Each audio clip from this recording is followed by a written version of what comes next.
SSC নিয়োগ প্রক্রিয়ায় ফের জটিলতা। কলকাতা হাইকোর্টের সিঙ্গেল বেঞ্চের নির্দেশকে চ্যালেঞ্জ করে ডিভিশন বেঞ্চের দ্বারস্থ মামলাকারীরা। বিচারপতি সৌগত ভট্টাচার্য যে নির্দেশ দিয়েছিলেন তারই বিরোধিতা করা হয়েছে। 26,000 চাকরি বাতিল মামলায় কলকাতা হাইকোর্ট এবং সুপ্রিম কোর্টের সমালোচনার মুখে পড়েছিল রাজ্য সরকার এবং এসএসসি। তবে সেই চাকরি বাতিল করে নতুন করে নিয়োগের কথা বলেছিল দেশের শীর্ষ আদালত। সেই নির্দেশ মেনেই রাজ্য সরকার এসএসসি নতুন করে বিজ্ঞপ্তি জারি করে। পরীক্ষার নিয়মেও বদল আনা হয়। এই বদল ইস্যুতেই চ্যালেঞ্জ করে মামলা দায়ের হয় কলকাতা হাইকোর্টে। সেই মামলাতেই বিচারপতি সৌগত ভট্টাচার্য সোমবার নির্দেশ দেন, এসএসসির নতুন বিজ্ঞপ্তি মেনে চলবে নিয়োগ। তবে যাদের বিরুদ্ধে দুর্নীতির প্রমাণ রয়েছে বা যাদের নাম চাকরি বাতিল হওয়ার তালিকায় রয়েছে তাদের আবেদন বাতিল করতে হবে।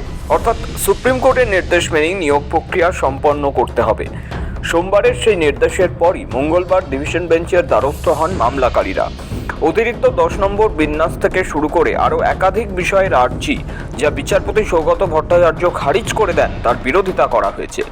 বিচারপতি সৌগত ভট্টাচার্য শুধুমাত্র সুপ্রিম কোর্টের নির্দেশ অনুযায়ী যারা ইতিমধ্যেই চিহ্নিত অযোগ্য তারা যাতে পরীক্ষায় বসতে না পারে সে বিষয়ে এসএসসিকে নির্দেশ দিয়েছিলেন।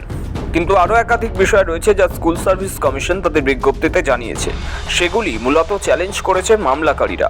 বিচারপতির স্পষ্ট বক্তব্য ছিল, যারা ইতিমধ্যেই দুর্নীতির অভিযোগে দোষী সাব্যস্ত অথবা যাদের চাকরি বাতিল হয়েছে, আদালতের নির্দেশে তারা এই প্রক্রিয়ায় আবেদন করলেও তাদের আবেদনপত্র বাতিল করতে হবে।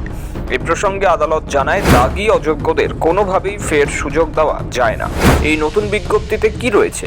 নতুন বিজ্ঞপ্তিতে শিক্ষকতার পূর্ব অভিজ্ঞতা এবং ক্লাস নেওয়ার দক্ষতার উপর জোর দেওয়া হয়েছে। বলা হয়েছে লিখিত পরীক্ষা নেওয়া হবে 60 নম্বরের, আগে এটি ছিল 55 নম্বরের। শিক্ষাগত যোগ্যতার উপরে থাকবে সর্বোচ্চ 10 নম্বর, আগে এটি ছিল 35 নম্বর। শিক্ষকতার অভিজ্ঞতার উপর দেওয়া হয়েছে সর্বোচ্চ 10 নম্বর। সেই বিষয়কে সামনে এনে মামলাকারীদের প্রশ্ন, যে নিয়োগটাই সঠিকভাবে হয়নি তাহলে শিক্ষকতা করার জন্য অতিরিক্ত ওই নম্বর কেন দেওয়া হবে? শুধু তাই নয়, অতিরিক্ত নম্বরের ফলে অনেক প্রার্থীকে সমস্যায় পড়তে হবে বলেও দাবি। আদালতে জানানো হয়েছে নিয়োগের বয়সসীমা নিয়ম বিভ্রান্তি রয়েছে। সিঙ্গেল বেঞ্চ এই বিষয়ে কোনো বার্তা দেয়নি। এবার এই বিষয়ে ডিভিশন বেঞ্চের দ্বারস্থ হলেন মামলাকারীরা। শোভিক চ্যানেলের রিপোর্ট, সময় কলকাতা।